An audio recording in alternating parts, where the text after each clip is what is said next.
মাত্র ৮ জন বিডিআর সদস্যের কাছে শোচনীয় পরাজয় বরণ করতে হয় ভারতীয় সীমান্তরক্ষী বাহিনীকে।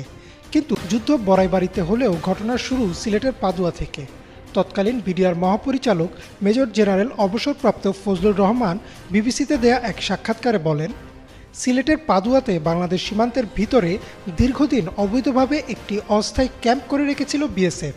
তবে এ নিয়ে দুদেশের সীমান্ত বাহিনীর মধ্যে কোনো উত্তেজনা ছিল না। ২০০১ সালে বিএসএফ পাশের আরেকটি ক্যাম্পের সাথে একটি সংযোগ সড়ক নির্মাণ শুরু করে বাংলাদেশ সীমান্তের উপর দিয়েই। এমন অবস্থায় বিডিআরও একই জায়গায় একটি অপারেশনাল ক্যাম্প স্থাপন করে। বিডিআর সড়ক নির্মাণ নিয়ে আপত্তি জানালেও বিএসএফ তাতে কর্ণপাত করেনি। উল্টো বিডিআরের অপারেশনাল ক্যাম্পে ৬ রাউন্ড গুলি করে। জবাবে বিএসএফের ক্যাম্পটি চারদিক থেকে ঘিরে ফেলে বিডিআর এবং ৭০ জন বিএসএফ সদস্য নিঃশর্তভাবে আত্মসমর্পণ করে ভারতে ফিরে যায়। প্রতিবেদনে আরও উঠে আসে যে লজ্জাজনক এই ঘটনার প্রতিশোধ নিতে পরিকল্পনা শুরু করে বিএসএফ এবং কুড়িগ্রামের বড়াইবাড়ি বিডিআর ক্যাম্প দখলে নেওয়ার প্রস্তুতি নেয়। ২০০১ সালের ১৮ এপ্রিল ভোররাতে স্থানীয় কিছু কৃষক তাদের জমিতে সেচ দিচ্ছিলেন। এমন সময় তারা দেখেন ভারী অস্ত্রশস্ত্র নিয়ে ধান ক্ষেতের উপর দিয়ে হেঁটে আসছে কয়েকশো সেনা। তাদের মধ্যে কয়েকজন হিন্দি ভাষায় বিডিআর ক্যাম্পের অবস্থান জানতে চায় কৃষকদের কাছে।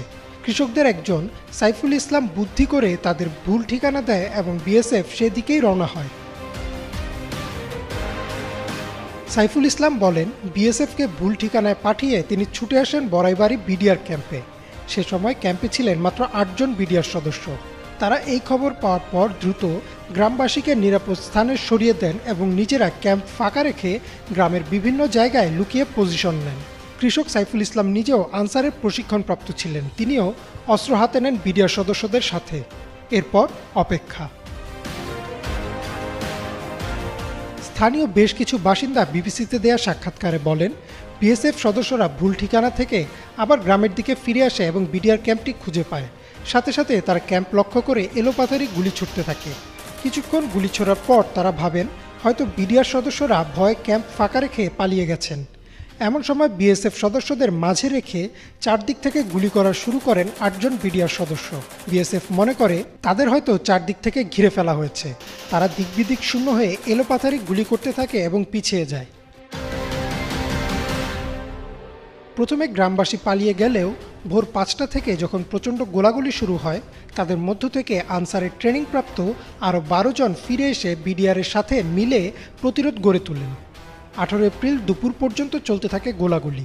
দুপুরে কিছুটা বিরতি দিয়ে সন্ধ্যা থেকে আবার চলতে থাকে গুলি।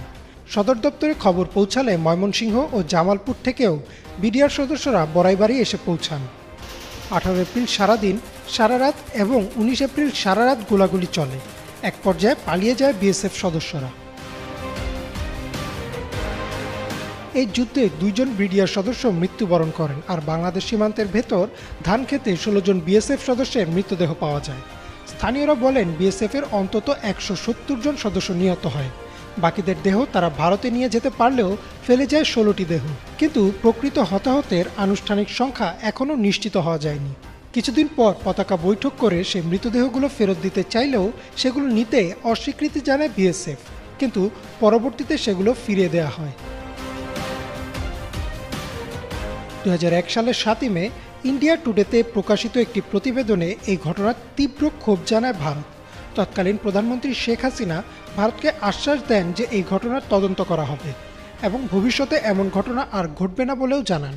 শুধু তাই না, বিবিসির প্রতিবেদনে একটি ষড়যন্ত্র তত্ত্বের কথাও উঠে আসে যে শেখ হাসিনার সরকারকে বিপদে ফেলতে এবং ভারত বাংলাদেশ সম্পর্ক নষ্ট করতে এই ঘটনা ঘটানো হয়েছে।